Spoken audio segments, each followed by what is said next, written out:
Hey everybody, Shane Presley here, Rock Paper Podcast. Thanks for checking out another episode. I wanted to tell you about my friends out of Naked Vine, located in Chesterfield, Missouri, serving up the finest wine, whiskey, tequila, and local craft beers. Stop by for some great live music on Thursday, November 21st. Phil and Carson of the Scandaleros will be there. Friday, November 22nd, Diesel Island. And Saturday, November 23rd, Find a Drive takes the stage. And I'll be back out at Naked Vine on December 10th for my monthly singer-songwriter storytelling showcase. Bringing along my good friends, Jackson Stokes, Caroline Steinkamp, and Alexander Rui. So do not miss this event. It's, again, December 10th, Tuesday, 7 o'clock. It's a $10 cover at the door. All the proceeds go directly to the artist. It's going to be an incredible evening, so come on by. You can find everything at Naked Vine at nakedvine.net. Be sure to follow along on Facebook, Twitter, and Instagram. And if you haven't made plans yet, either for your Blackout Wednesday, November 27th, Hillary Fitz Band will be taking the stage out there at Naked Vine, so it's going to be another fun night to get your Thanksgiving festivities started. So I also wanted to let you know about Heil Sound. That I'm recording this intro right now on my brand new Heil microphone. Check them out at heilsound.com and pick up some new gear while you're over there. Also want to say thank you to Joseph Meyer Club. They've been a part of the show a while now. They have this fantastic foaming aftershave I've been using, and I really love it. And I think you will too if you check it out at josephmeyerclub.com today and enter my code RPPJMC20 during checkout for an exclusive 20% off your purchase. So that's about it for me today. I want to remind you all, if anybody's interested, I do have shirts and hats, stickers, buttons. If you're looking to represent some Rock Paper Podcasts wherever you go, let me know. Feel free to email me at rockpaperpodcast@gmail. Also, if you just want to say hi or let me know what you think of the show, I would love to hear from you. So feel free to email me. I'm also on Facebook, Twitter, and Instagram, and so please reach out. With all that out of the way, sit back, enjoy this brand new episode. Have a great day. Thanks, everybody. A podcast is kind of like it's like a radio show that's not on the radio. It's on the internet. Does that make sense? Uh-huh. Yeah. That's also like my mom. It makes it sound more confusing, doesn't it? It sounds like this. This is Katarra Parson, and you're listening to the Rock Paper Podcast. Rock Paper Podcast. This is beat paper, paper covers rock. Rock beats is a Shane covers non-stop. Never know what new kind of guest that he's got coming at you. Live and direct on the spot. Could be rock, folk, country, or hip-hop, jazz. All kind of folks that he has. Could be an artist or a comedian to make you laugh on the Rock Paper Podcast. Double-decker fudge round, rolling round town. Shane coming at you live and direct from ground zero. He's your hero, he's your bestie. Rock Paper Podcast with Shane Presley.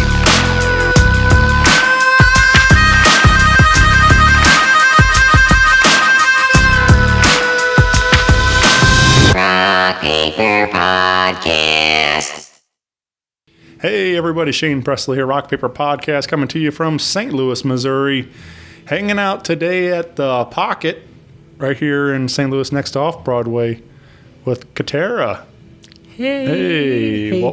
Welcome to the show. Thank you. This is very cool. I don't know. I mean, if anybody's listening for a while now, I've started a lot of these this way, but it's our first time meeting, and we just, been hanging out for a little while now, talking. But that's what I love about doing this show is it continues to introduce me to new art. Well, not new, but new to me. People getting to meet artists around St. Louis making music and getting to talk to them and share their music and stories. And so, very, very glad that it continues to happen. That I continue to meet great artists around St. Louis making music. So, So thank you for being here today. Thank you for having me. And we should also address, if anybody's hearing some background noise. It's pretty mellow, guys. Yeah, there is a band rehearsing here at the Pocket this evening. So if your band's looking for some rehearsal space, check out the Pocket, stl.com.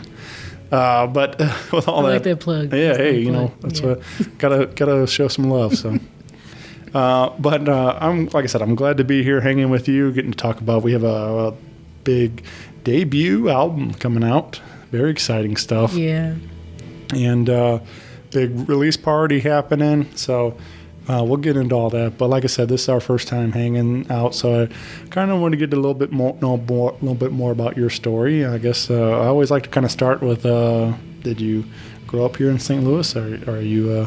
Oh yeah, grew up in St. Louis, born and raised. Grew up in the west side of the city, poverty-stricken area, but moved to the south side, and I feel like that's kind of where I stepped into my power as an artist, or just even beginning to think about stepping out into the art community. Mm-hmm.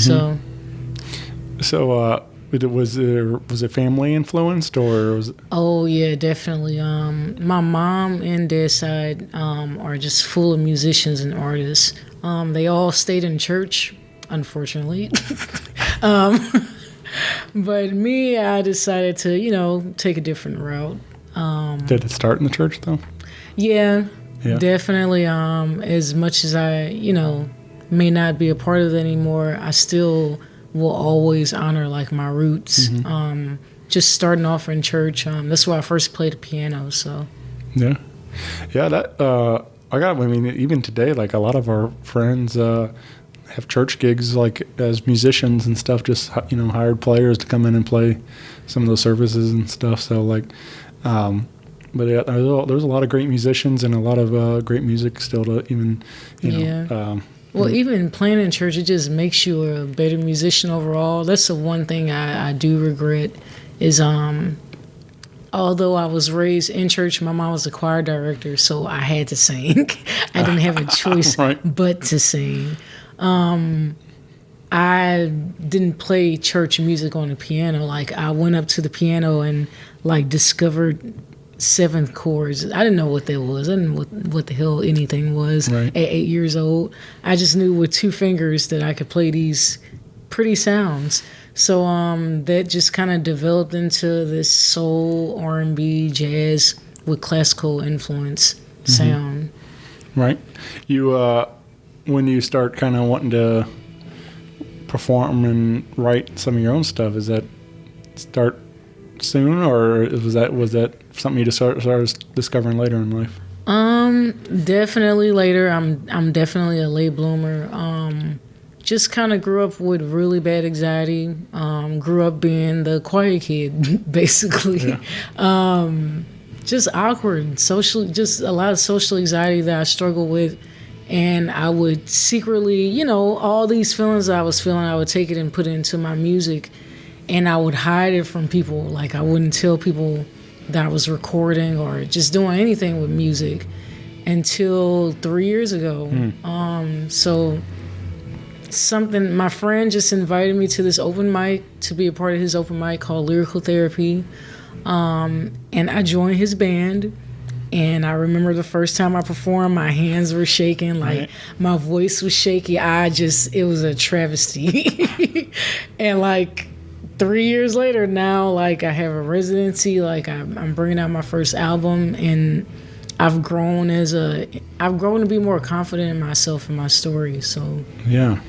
You're not alone. There's so many people that have a similar story that just they're stuck in their room or basement or whatever. Oh God, yes. And they just can't get over that stage fright, that idea of being on stage or whatever it is. Being judged, just afraid to show, afraid to be completely vulnerable in front of a bunch of strangers. Sure. You don't know these people. You don't know what the hell they could be thinking. They could be thinking, you don't know if you're good or not because you never put yourself out there to be received by people. Right. So I struggled with that for a good 10 years until I finally was just what the hell, I'm going to do it. Yeah. Who's that? Who was that? Got you out there? Oh, lyrical therapy. What was your friend's name? Richard Washington. Richard? Ricardo, you know. Yeah. Well, shout out to Shout out. yeah, making this all possible.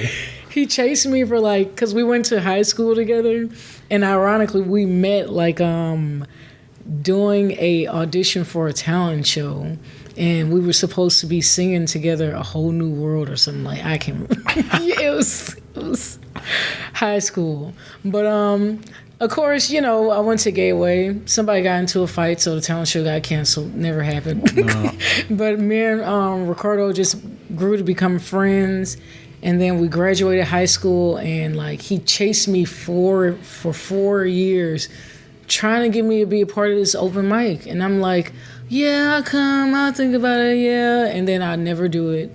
And one day, he called me, we talked for 2 hours, and he convinced me to just come and do it. Did you, so you played keys, or did you just do poetry, or what'd you do at that open mic? We just had a rehearsal and just became a band that night. Right. And then the Sunday that came up, we performed the songs and people loved it, and the therapeutics happened. Right. And then next thing I knew, more people were coming to watch the performances, and then people were coming and asking me to come and perform at a festival or an event that they were having. Then somebody would see me at that festival or event, and it would just be a snowball effect of things that happen. Yeah. And man. That's the message right there. Just you gotta believe in yourself to take that first step, but then things start happening. Just people want you to be great and want you to succeed. So they want to give you opportunities to hey, come do my show, come be part of this. So it's really cool that all that you kept going through all that, and you are now here with a brand new record. We got, like I said, big release party. COCOA Voyage. COCOA Voyage. Yeah. It's like Santorge.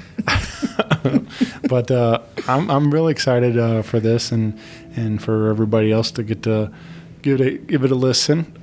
Let's put in the first lead single that's out there now. A little while back, you released this track and a video to go with it, also titled Phoenix Rising, and this is all available. I get the singles out there right now, right? So, all platforms. Yeah, so you can find that wherever you're getting your digital music, and find the video on the YouTube page and all that. Click subscribe, which the video is powerful. It's very very well done, and you get to do a little acting in there. Oh yeah, I had that. I had to make it very personal, of course. Yeah. It's the emotional artist in me. Right. What was that like, though? Like you said, just a couple of years ago, you were scared to even sing, and now you're... Well, that's the crazy thing about Phoenix Rising. That song is literally what I've gone... It's a documentation of what I've gone through, in the past 3 years, what I continue to go through. Being told that you need to play small, that your voice doesn't matter, that you don't have a voice... being ostracized in any kind of way, being told that your authentic self, something's wrong with that. So I hid that for a long time, and the lyrics is, gotta be afraid to fly, sky's too blue, clouds is too high. So even great things I feared.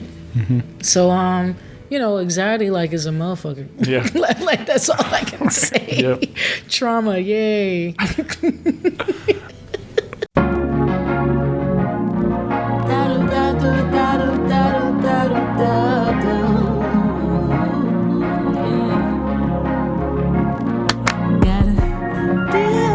To fly, sky's too blue, the clouds too high. Spread wings, but won't take flight. Fell too deep to breathe in the skies. I see my face in the mirror clearer. Even days to be seen, she gazes back like she knows.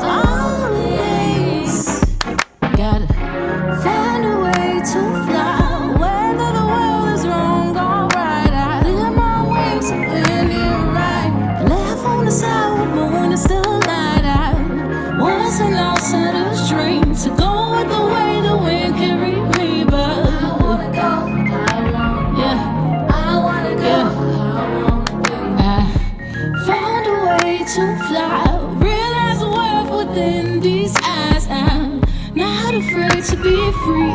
Go where I want, where I wanna be. I'm not afraid to fly. Born with the right to know what I feel. I wanna fly, fly, fly, fly, fly, fly, fly, fly.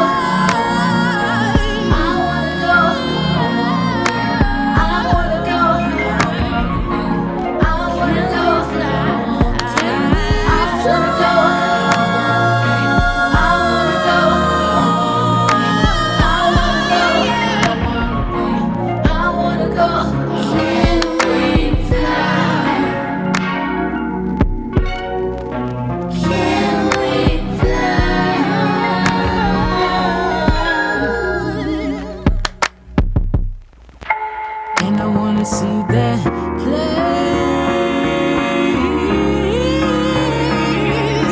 I just wanna be what I wanna be. Young, free, young, free. Let it be today.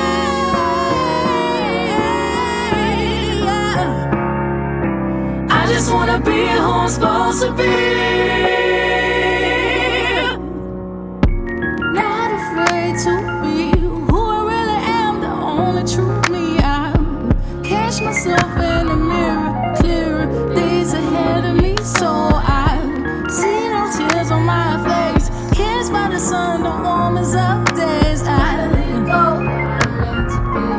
Ashes to ashes, finally free. I let go, I'm meant to be. Ashes to ashes, I'm finally free. I let go, I'm meant to be. Ashes to ashes, finally free. I let go. Ashes to ashes, I'm finally free. Finally go where I'm meant to be. Ashes to ashes, finally free. Finally go where I'm meant to be. Ashes to ashes, finally free. Finally go where I'm meant to be. Said I'm finally free.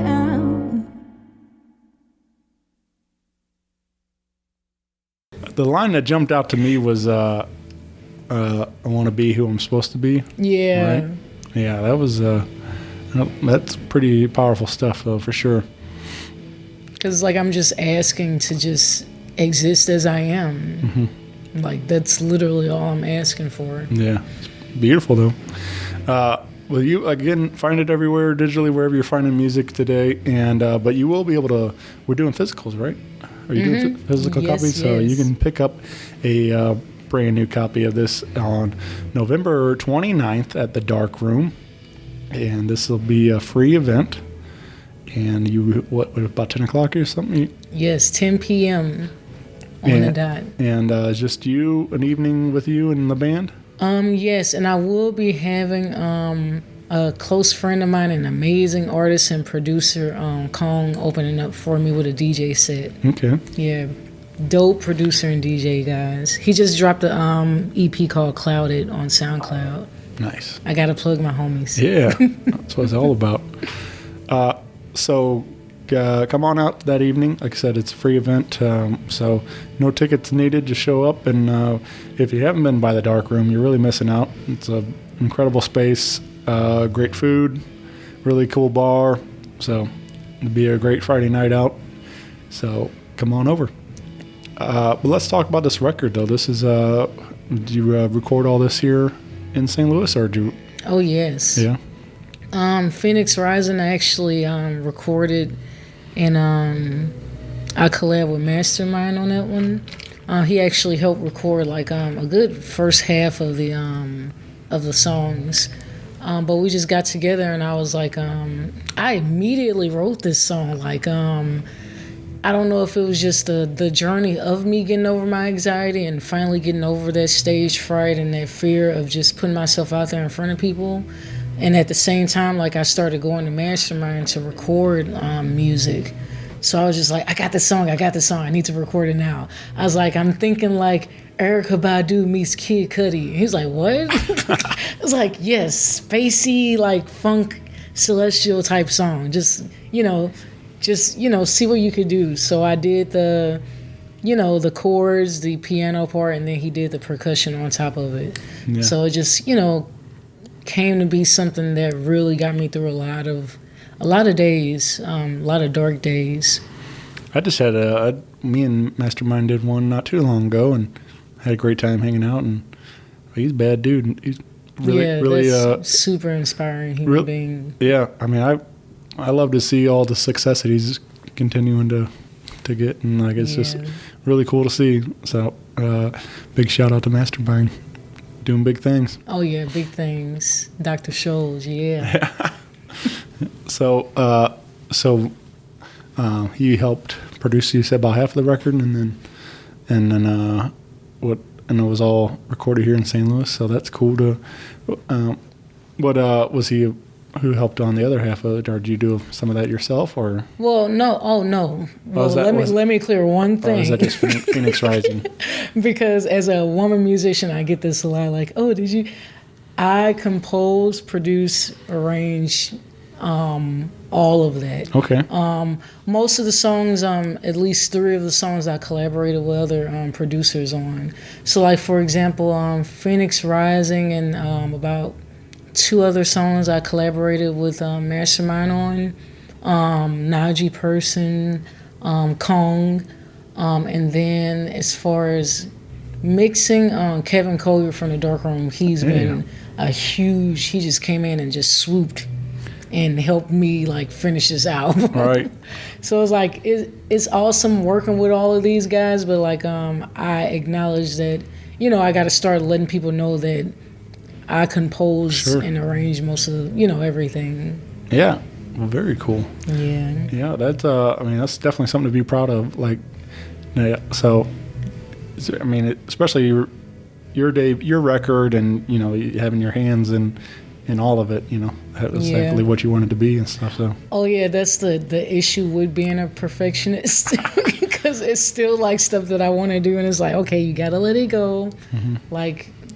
I think there's like, I think there's probably pros and cons to all of it. Yeah. But I think there's some people, I've had conversations in the past with like guys that, they play all the drums and play all the guitar parts and do, whatever it is, and they sing and they record and produce it and all, whatever.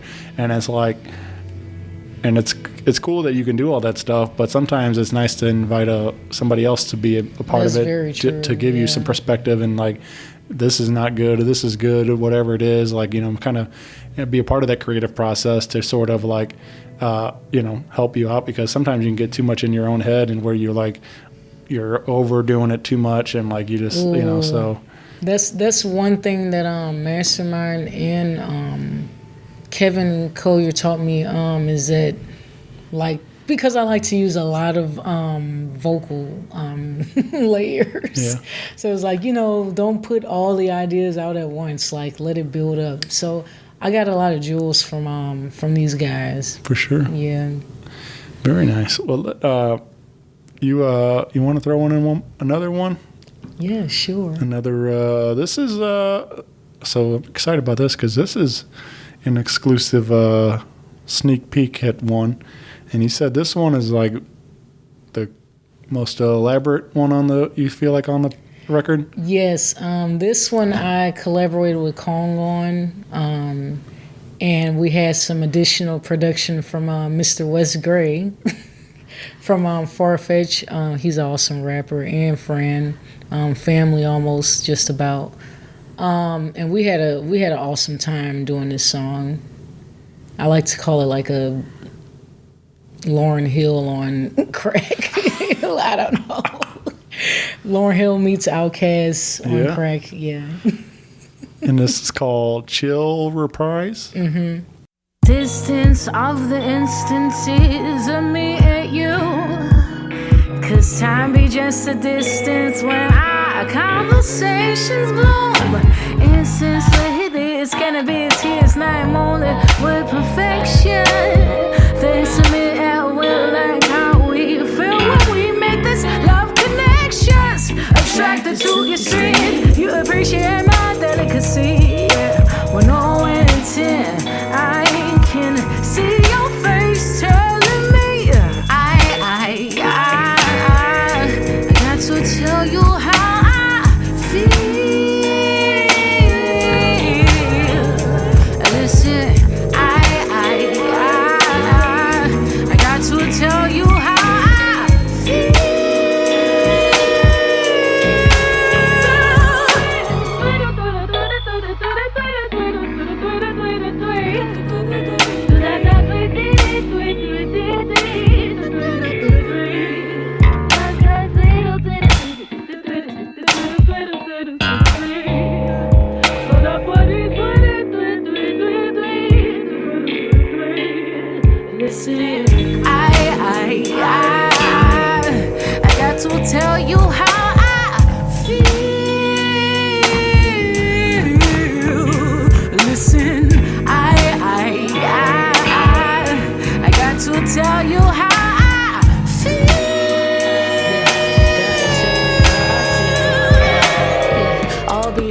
a dialect to go.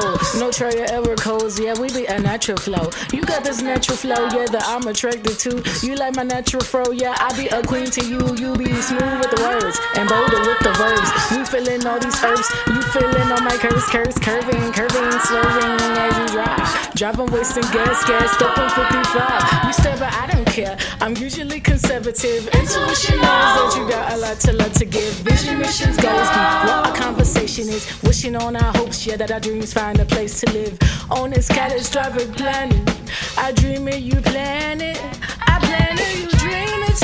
I know we gon' see it, greet it, then seize it.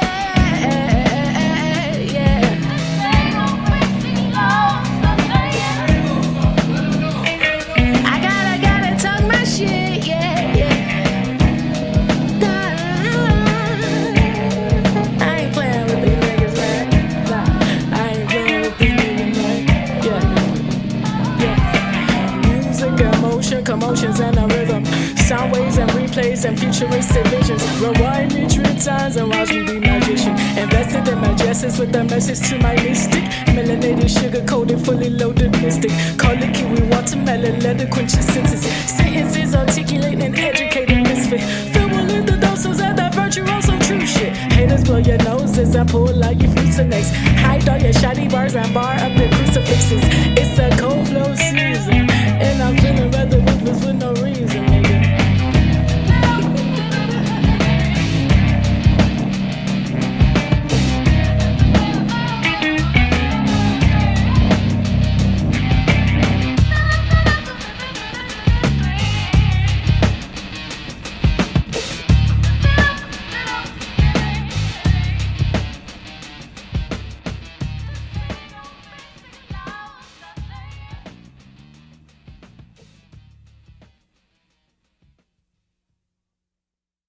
You ever seen Lauryn Hill?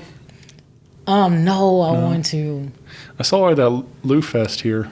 Oh yeah, what was it, 2017? Yeah, something like yeah. And it was interesting. Like she's incredible. Like I mean everything. I like the Miss Education and Fugees and what I mean. I like it all. But like that performance though at Lou Fest, I felt like everything was like remixed or something, you know, it like nothing sounded like the record. Oh.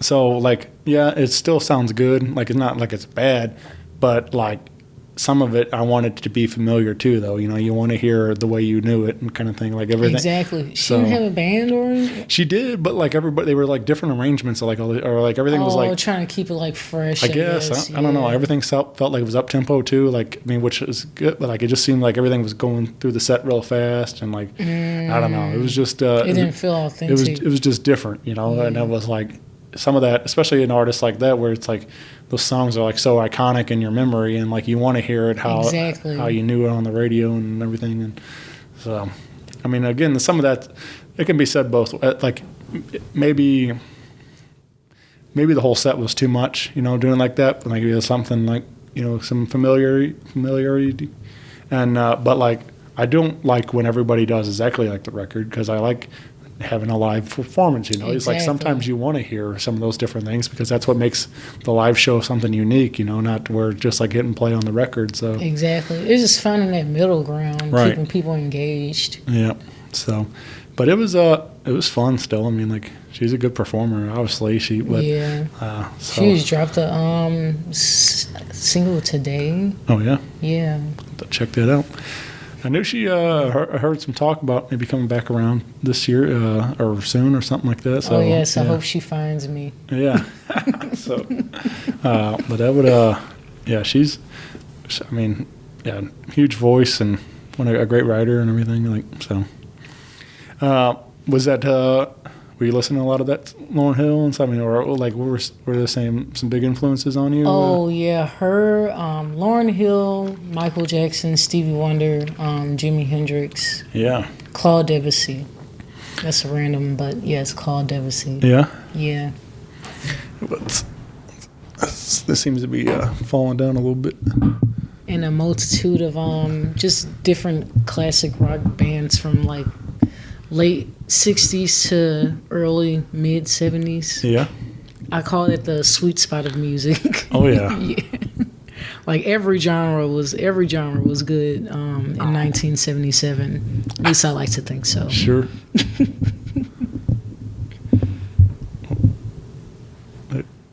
Let's There see we if go. that works. All Okay. Technical difficulties. Yeah. Well, like I guess your parents have a bunch of those records on vinyls and stuff. Is that where you guys started listening a lot? Or? Ironically, no. Like I was raised on, and that's the other influence. Like I was raised on gospel and soul and R&B music. But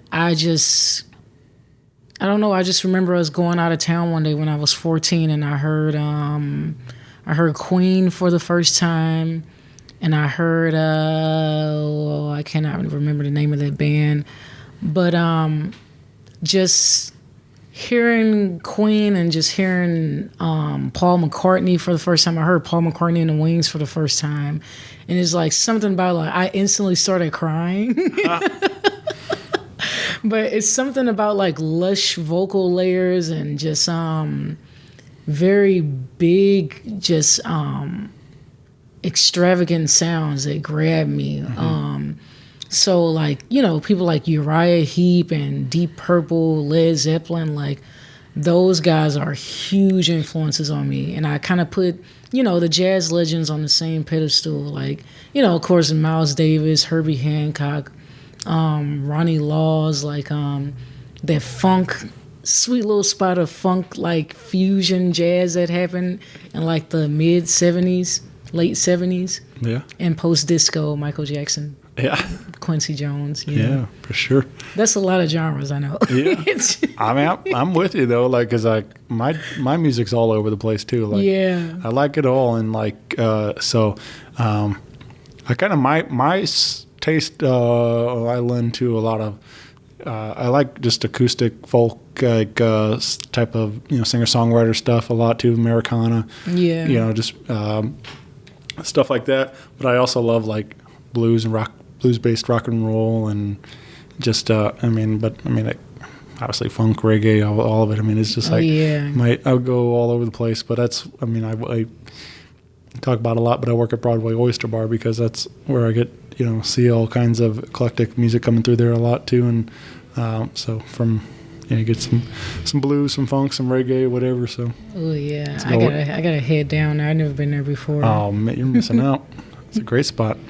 The food, the music 7 days a week. It's always a good time. Oh God, yeah, okay. Yep. So we got this record. This has been again. So I guess what is officially like 3 years in the making then, since that's when you kind of really stepped out doing this thing. I really started end of 2016, I believe. Yeah, end of 2016. You started just writing these songs, and then you're like, I got enough to think I can put together a record now? It was more like I have this thing to where, and I know it's from the people that influenced me. I kind of came into my music career backwards because I'm influenced by people of the past. Like I have like albums already pre-planned. Okay. like okay, this is gonna be the jazz EP, and this is gonna be the hip hop album. So this, I was like, this is going to be the introduction to Katarra, to kind of introduce people to my sound. But then it became my story. Mm-hmm. It became my lessons. Like, I went through a lot to get this recorded. A lot of ups and downs emotionally. And then listening to the album, like, is what got me through half the shit that I went through, like getting this album perfected, at least to a point to where I want to put it out to the world. Mm-hmm. So it was a journey. Like, it really was a journey. And it was a voyage. Yeah, it's a voyage into like human vulnerability. Sure. Like the chaoticness of our emotions, like my emotions, because like, I know this is TMI, but I'm going to therapy, you guys. Cue hand clap. But I've always been just like an extremely emotionally intense person. So keep in mind that as an introvert and socially awkward person, like that's a lot to hold in. So it all just kind of spilled into these songs. So when I felt what I felt in that moment, like those lyrics, like, are everything that I felt in that moment.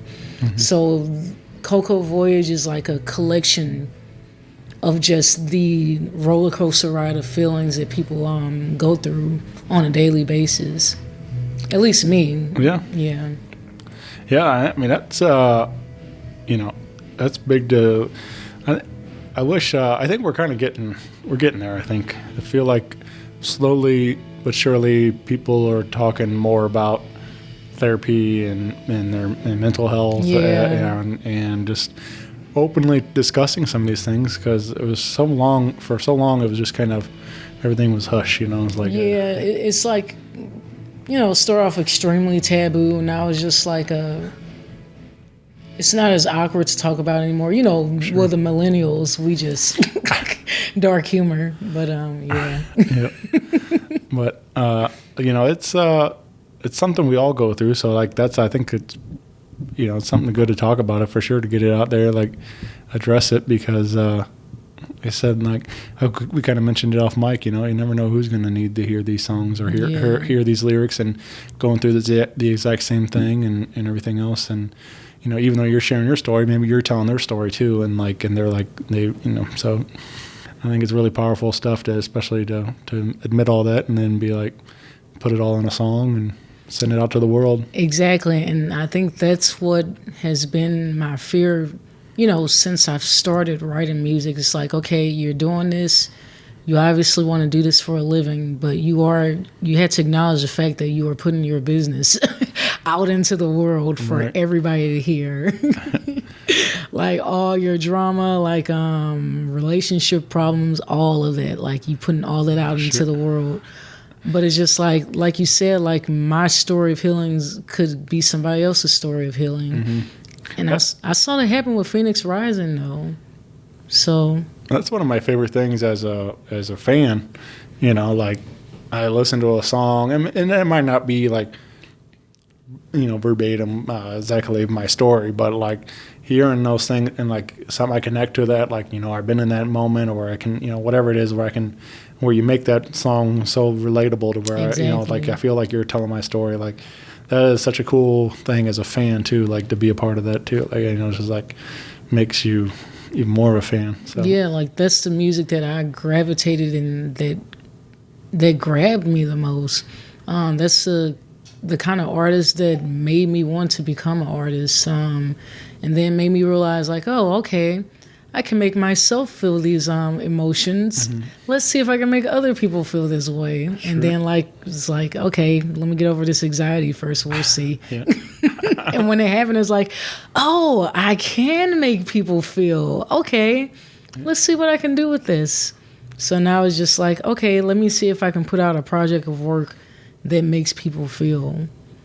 Yep. So experiment number 1. So you're getting, what kind of response you getting? Do people come up to you after shows and say that, are they connecting? Have you got any of those firsthand stories yet? People? I'm trying to find a way to word this without sounding ungrateful for the experiences I've had with people. But it's like it's happened so much to a point to where I'm still shocked that it happens, but it's like it's like I feel like I'm repeating a script to people. Like when I'm like, oh my God, thank you, and I really do mean it. But it's like I found myself repeating it so much, and then I sat and thought about that. I was like, Katarra, you really are touching people, and it's like it was hard for me to accept that because I've been told my entire life that like everything that I felt was unrealistic or unattainable, that me being able to make good music was unattainable. I don't know, it's just the things that affected me growing up. But like just having people come up to you after shows and like people crying, Just the reaction that I get from all different kinds of people too, like different age ranges, different races, like just different kinds of people being affected by something that I love to do, something that basically saved my life. Yeah, that I don't know. I don't know how I could. I don't know what I would say either. Like, Yeah, you know, I just write it down in my journal and I look back like this shit is actually real. Like it's so weird. It's like you feel like a preacher. I don't know. It's like you feel like it's like so I gotta like I'm a healer. It's like I had to accept that I'm out here actually healing people like with sound. Yeah. And it's a weird thing like to accept when you've been hiding it for so long and you thought it wasn't impactful. I felt that way like Michael Franti. You ever listen to him stuff? Mm-mm. He's incredible. One of my absolute favorites. But his live show, like I feel like just like what you said with the healing and the preacher part, like I feel like when you buy a ticket to his concert, it's like going to his church kind of thing. Mm-hmm. Like it's like, you know, it's not just by any means, but just that interaction of positive energy and with the people and him and everything else, and it's just like everybody leaves there smiling and dancing and having a great time, and it's just like so much just good energy in the room, and so anyway, but I feel exactly like just what you said is about him as an artist. So he's definitely one to check out for sure if you haven't. Definitely give it a check listen. him out. Yep. So growing up, I was wondering, just kind of go back a little bit too. Like you were saying that these were like it wasn't an obtainable goal and stuff. Like what?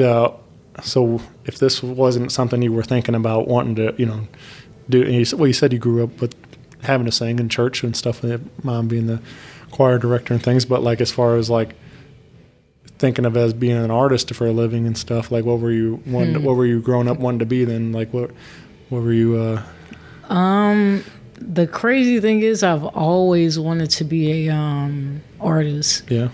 Since the 5th grade I've kind of just known, because I drew, like I did fashion. I want to be a fashion designer too, but I just started off like just constantly expressing myself through art, any kind of art medium I could find.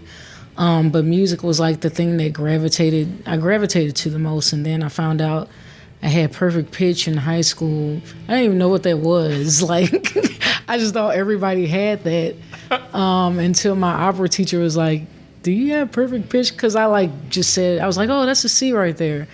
And he like did the test. He made me turn around and, you know, cover my eyes while he played notes. What's this note? I was like, oh, G, F, E, F sharp, you know. So it's like the more I stepped into like taking music serious, the more I would realize like different types of gifts I had within music. I started producing, then I started, you know, composing my own, just creating sounds that came from in my head and making them a reality. And the reason why I believed it was unattainable is because my family, like, as much as they love music, they don't see it as something that you can make a career out of. And then also they are in the church. So, you know, you kind of get that judgment, like, oh, you're making a worldly music. Yeah. You're going to hell. Like, yeah.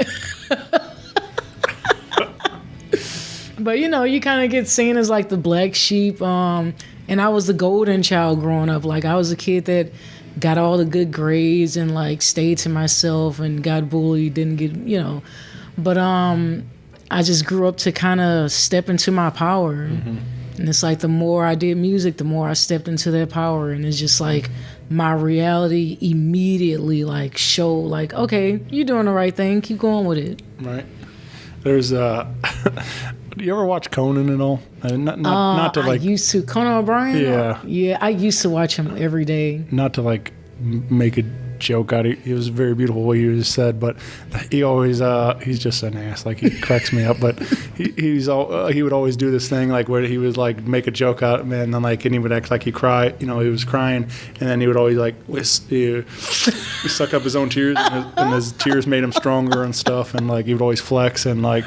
And it always just made me laugh, but like, you know, there's something to that though. Like as much as goofy and funny as it is, but like, you know, that pain and that struggle and everything else, like going through all that stuff makes you stronger. It's empowering. Yeah. So it's cool. It's really cool to see you own it all today, and like, you know, just like, and I've seen video of your live shows and stuff, like especially, I was actually watching one today, your Maroon 5 set from Undercover Weekend and stuff. Yeah. I was like, you know, just like, which was a lot of fun. Actually, I forgot about that because I think that's where I first heard your name. Was like Mike came on the show to plug Undercover Weekend and stuff. Oh yeah, that is my homie. Yeah, so it was cool to, you know, it took a little while, but now we're, you know, getting. So your name has been on the show once before today, so that was, but I was watching that set and like it was just kind of crazy to watch you do your thing on, you know, singing these Maroon 5 songs and especially stepping out from behind the keyboard and that's my favorite thing to do. Yeah. So yeah, that was pretty wild. Is that what was, I was kind of wondering though, what was that all about? Like what is did you pick Maroon 5 or is that? Oh yeah. Like I said, my music influences, the music that I listen to is very, very a great variety of just a lot of different crazy artists. Like I can go from, like I said, Claude Debussy to freaking Scorpions or something like that. Like Rock You Like a Hurt. Yeah, like no, not 80s band Scorpions. The earlier, like I said, that sweet spot of music. Okay. You know, they was popping then. I don't know what happened. You know, they got all mainstream and shit. But that happens to a lot of them. It's like, no, why? Yeah. But just the variety of influences that I have and the people that I listen to. Like I planned on like doing a rock band, but Maroon 5, I was like, okay, this is let me do something safe in between. Like, you know, I did Lauryn Hill the year before, so I was like, let me make a safe like bridge between Lauryn Hill and fucking Led Zeppelin or some shit, because people would be confused. Yeah. So Maroon 5, they were like a safe medium, and then like Songs About Jane is one of my favorite albums. Yeah, one of their best albums to me. For sure. Yeah, he Adam, like, that guy's got crazy vocals and a great songwriter and stuff. But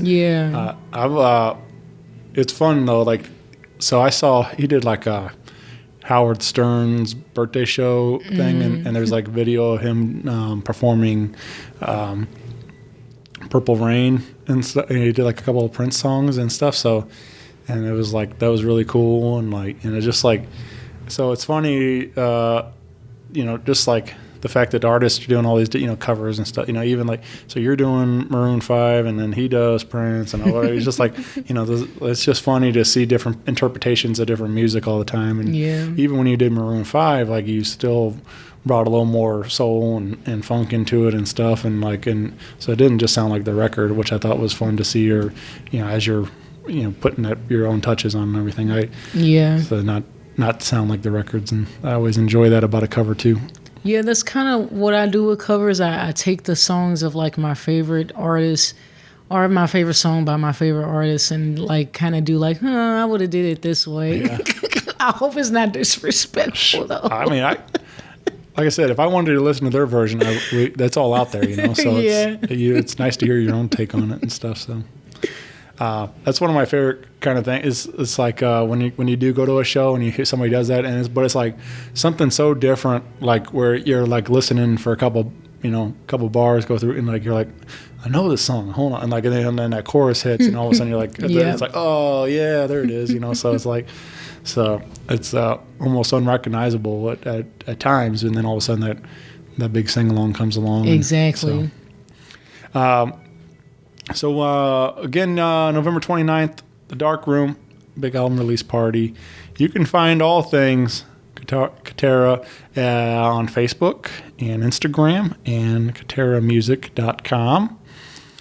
And get involved and find, if you can't make the 29th, there'll be plenty more shows. We do have every second Friday. You have a residency there, like you kind of mentioned. Yes. So you can find her every second Friday at 10 p.m. at the Dark Room.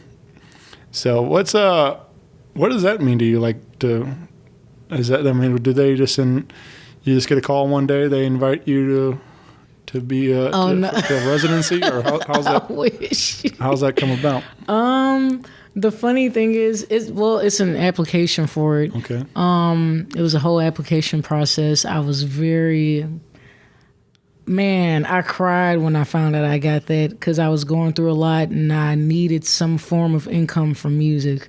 And like that very day, I got an email from them telling me that I got accepted into the residency.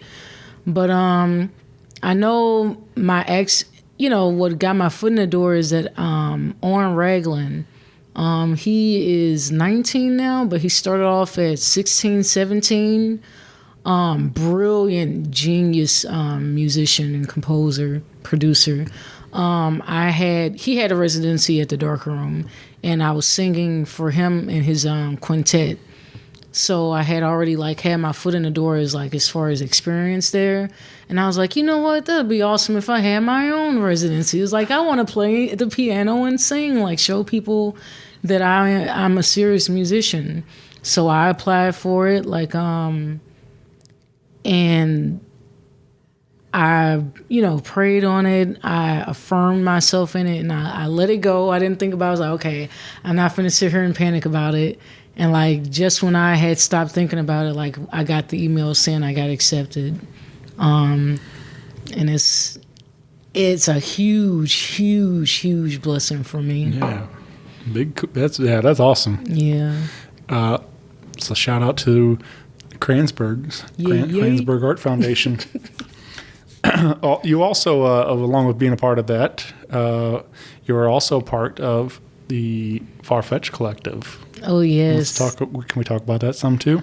So you remember the snowball effect I was telling you about? Right. Okay, this is a long story, but I had to tell it because you got to see how crazy life has been ever since I stepped into my purpose.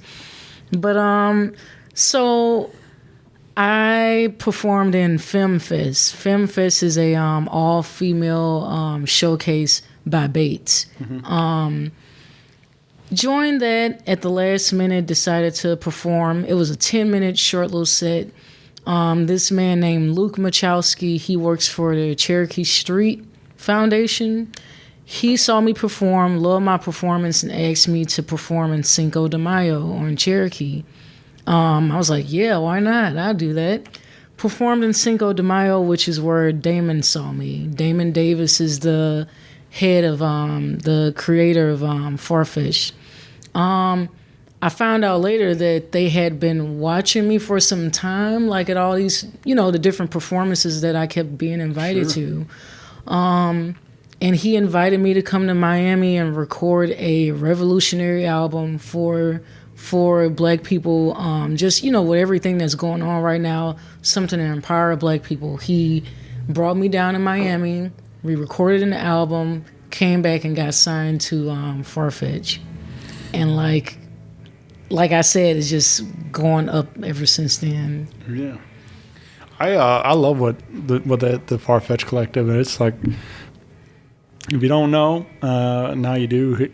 Go find whatever you can, click play and listen to it all, because it's all incredible. There's so many amazing artists part of that, and the world needs to know more about them, because there's some really incredible music coming out of St. Louis. It's a lot of hidden gems in St. Louis. Mm-hmm. So I think we are farfetch.net. Is that right? Something like that. So check that out, and I think that goes right to the Bandcamp, and you can pretty much find every artist on the collective and download their music, and so support some original local music. Yes, please. So again, November 29th, come out and grab your copy of COCOA COCOA Voyage. Yeah, there we go. COCOA Voyage. Yeah, I'm having a tough time today. It's a Monday and a retrograde. Yeah, something's going on. But I really appreciate you doing this. This has been incredible. I've been having a ton of fun hanging with you tonight, and I can't wait to for everybody to give this record a listen and see what happens next. Because I just this is just the start. I mean, I know there's going to be big things coming. So I'm just I'm excited to see what happens next, and wish you all continued success and great things coming. So thank you very much for doing this. Thank you, Shane. Thank you, y'all, for listening. I say we do it again sometime soon. I feel like we just scratched the surface on this, but because I can talk for hours about this stuff. Sure. But this has been fun, though. So thank you, and big shout out again to The Pocket. Check them out, thepocketstl.com, and come check them out here. So, all right, I'm out of here. Thanks, Katarra. Bye. Bye. Rock Paper Podcast. Rock Paper Podcast. Rock Paper Podcast. Rock Paper Podcast. Well, yeah, that was it.